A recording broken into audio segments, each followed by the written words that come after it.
हमको दिखा रहे हैं। खदर का कुर्ता पहनकर हमको दिखा रहे हैं। विधायक संसद बनकर बेटिया के साथ रात बिता रहे हैं। अरे कल तक हमसे छुआते थे। वह कौन सी मजबूरी है कि हमारे महापुरुषों के चरणों में शीश झुका रहे हैं। ये लिखने वाले शख्स हमारे बीच उपस्थित हैं। मैं उनसे निवेदन करूंगा अजय वर्मा जी से कि आप अपनी शब्दों से उपस्थित लोगों को बीच में वह उत्साह जगाएं कि आपके उत्साह से यहाँ के लोग अपनी समस्या के समाधान के लिए लोगों तक पहुँचे। अजय वर्मा जी। जोहार, जय भीम, जय भीम। कुछ बोलने से पहले मेरे बहुजन मूल निवासी में जन्मे तमाम संतों गुरुओं को नमन करता हूँ। जैसे तिलका माझी, शेख भिखारी, सिद्धू कानू, बिरसा मुंडा, नीलांबर पीताम्बर, जयपाल सिंह, वीर बुद्धू भगत, बाबा साहब डॉक्टर भीमराव अम्बेडकर, जगदेव प्रसाद कुशवाहा, ललित सिंह यादव, कर्पूरी ठाकुर, फूलन देवी, तमाम महापुरुषों को मैं अपनी ओर से नमन करता हूं। और आज इस कार्यक्रम के अध्यक्षता कर रहे आपके बीच का बेटा, तेज तरार नौजवान भाई शक्ति सिंह और उनके पूरे टीम, और इस कार्यक्रम का सफल संचालन कर रहा है एक उभरता नौजवान जिनके दिल में गरीबों के प्रति दर्द है और उस दर्द का मिटाने का दवाई भी यह नौजवान मजबूती से बनाने का काम कर रहे हैं। मेरे छोटे भाई पूर्व मुखिया राजकिशोर सिंह जी और उनके तमाम टीम, और इस मंच पर उपस्थित यहाँ के प्रखंड विकास पदाधिकारी बड़े भाई जयपाल सिंह जी, महतो जी, थाना प्रभारी उपाध्याय जी, एसआई बड़े भाई मनु जी, कुंदन जी, मंच पर मेरे दाएं और बैठे हम लोगों के अभिभावक सुकुमार सिंह जी, छोटन सिंह जी, बड़े भाई गोपाल जी, आपके जिला परिषद सदस्य छोटी बहन रंजनी जी, पिंटू उराव जी जो यहाँ के उप प्रमुख हैं, केतार के उप प्रमुख भाई शंभू सिंह, बिसमर जी, मेरे साथ आए मेरे बड़े भाई ललूराम जी और तमाम नागेंद्र सिंह जी, सुनील सिंह जी, तमाम नौजवान। मैं एक एक नौजवानों को पहचान रहा हूं और मेरी आवाज़ सुन रही हमारी माताएं बहनें, हमारे अभिभावक, नौजवान दोस्तों, मैं अपनी ओर से आप तमाम लोगों को जय भीम, जोहार पेश करता।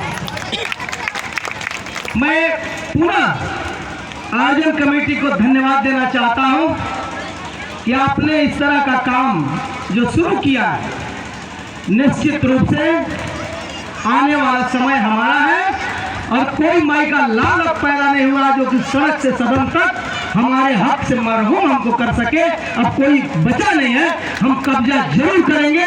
आने वाला 10 साल इंतजार करना आपको। मैं आपके बीच में बहुत रोड़ा नहीं बनूंगा, मैं कुछ कहना नहीं चाहता हूँ। मैं सिर्फ एक बात पर चर्चा करना चाहता हूँ।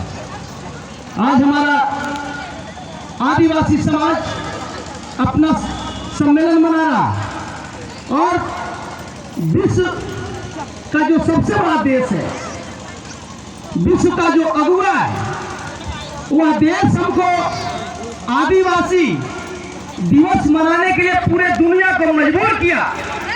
लेकिन जिस देश के आजादी में हमारे पूर्वजों ने अपनी जान की बाजी लगाई, कितनी माताओं का गोद सूना हुआ, कितने बहनों का मांग का सिंदूर धुल गया, उसके बाद यह देश में आजादी मिली। और इस आजाद देश में आज आदिवासियों की स्थिति क्या है, इसको चिंतन मनन करने की जरूरत है। मणिपुर में क्या हुआ? मणिपुर में हमारी आदिवासी बहनों को नंगा घुमाया गया। मध्य प्रदेश में क्या हुआ? हमारे आदिवासी युवक के माथे पर पेशाब किया जा रहा है।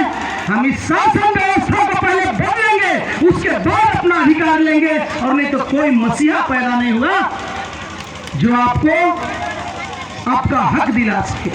एक मसीहा पैदा हुआ था, एक मसीहा पैदा हुआ था। मेरी बहनें, मैं आप लोगों से बात करना चाहूंगा। बहन जी लोग, आप लोग चना भी खाइए और मेरी बात भी सुनिए। एक मसीहा पैदा हुआ था। मैं आपसे एक सवाल करना चाहता हूं कि अगर आप बाबा साहब भीमराव अंबेडकर को देख रहे हैं, जो नीला कोट में बैठे हैं, जो नीला कोट में जो फोटो लगा है, उस शख्स को पहचानते हैं? कितने लोग पहचानते हैं? बहन जी लोग, आप लोग पहचानती हैं? पहचान रही, पढ़ी लिखी बहनें हमारी पहचान रही हैं, लेकिन हमारे माताएं बहनें नहीं पहचान रही हैं, इसलिए कि हम दोस्त और दुश्मन का पहचान कर नहीं पा रहे हैं। अभी हमारा छोटा भाई विद्वान राजकिशोर सिंह, हम विद्वान कहें तो कोई तो शक्ति नहीं होगी, एक एक संविधान के आर्टिकल को बताया है। और कल हम दुआ की भीख मांगते थे, और आज मेरे पास ऐसे ऐसे काबिल लोग हैं जो संविधान के आर्टिकल को जानते हैं। और मैं आप लोगों से एक चीज कहना चाहता हूं कि इस देश में क्यों बैठे हो आप गुनाहगार की तरह? पटक के हिस्सा लेना होगा इस देश में हकदार की तरह। हम हकदार हैं, इस देश के मालिक हम हैं।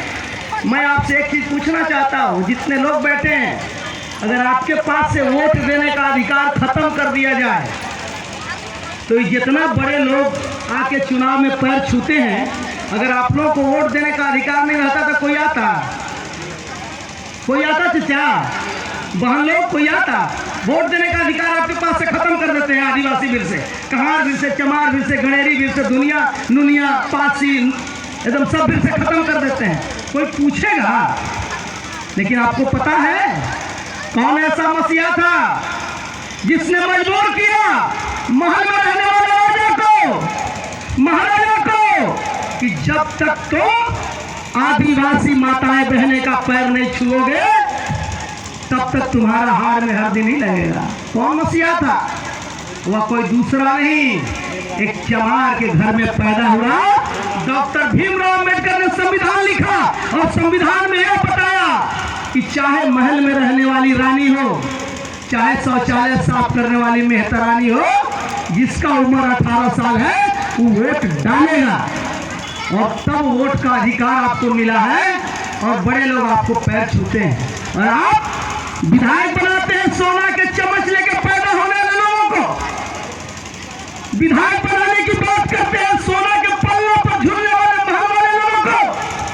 मैं आपसे कहना चाहता हूं कि वार्ड से लेके सांसद तक अगर कमेरा के बेटा बेटी को नहीं बनाओगे, तो तुम्हारा मसीहा एक पैदा हुआ था जिसने अधिकार दिया, और किस्मत तुमको खुद लिखना है। अगर तुम अपने घर के बेटा, मजदूरी करने वाले माई के कोख से पैदा हुआ बेटा को सांसद, विधायक, मुखिया, वार्ड, बीडीसी और जिला परिषद नहीं बनाओगे, तो तुम्हारा हाल यही होगा। अभी मणिपुर में महिलाएं घुमाई गई है नंगे, अभी एमपी में कपार पर पेशाब किया गया है। वो दिन दूर नहीं कि भवनाथपुर में भी आपके माथे पर पेशाब किया जाएगा, और कोई माई का नाम नहीं रोकेगा। यह बात मैं आपको बता देना चाहता हूं। इसलिए आप तमाम लोगों को अपना संवैधानिक अधिकार को समझना। और मैं एक चीज आपसे कहना चाहता हूं कि आपको दाई और माई में अंतर करना होगा। दाई कौन है और माई कौन है, इसमें आपको अंतर करना होगा। मैं आपको 1 मिनट के लिए हॉस्पिटल में ले जाना चाहता हूं। आप हॉस्पिटल में जाइए, देखे होंगे अगर हमारी कोई बहन के बेटी की अगर डिलीवरी होता है और बढ़िया बच्चा पैदा हुआ, तो नर्स क्या करेगी? उसको अपने गोदी में उठा लेगी ना, बढ़िया बच्चा पैदा होगा तो, और उसको सेंट, साबुन, स्नो पाउडर, गंजी का छाप पहना के और अपने गोदी में रखेगी। और बच्चा रोएगा तो कहेगी कि नहीं देंगे, नेक देव तो देव, नहीं तो नहीं देव। ये बात बाकी नहीं, ये बात बा ना। जब आप नेग उसको देते हैं नर्स को 10, 20, 50, 100 रुपया, तब वो आपको बच्चा देता है। अगर मरा हुआ बच्चा पैदा ले तो नर्स का मिनट गोदी में रखेगी? 1 मिनट रखेगी? लेकिन उसको तो रखने वाला है, कौन रखेगा? उसकी माँ उसको रखेगी, और तब तक रखेगी जब तक कि उसको गोदी से छीन के जबरदस्ती दफन नहीं कर लेते, तब तक वो अपने गोदी में रखेगी और रोती रहेगी। इसीलिए मैं आपसे कहने आया हूं कि आप माई और दाई में अंतर करिए कि आपका माई कौन है और आपका दाई कौन है। जब तक आप माई और दाई में अंतर नहीं करिएगा, अपना और पराया का पहचान नहीं करिएगा, अपने बेटा को नेता नहीं बनाइएगा, अपने बेटा को सांसद नहीं बनाइएगा। हम लोग कितनों यहाँ हाई स्कूल के ग्राउंड में कबीलाई कर लेंगे तो कुछ होना जाना है क्या? संविधान तो बनना है लोकसभा में।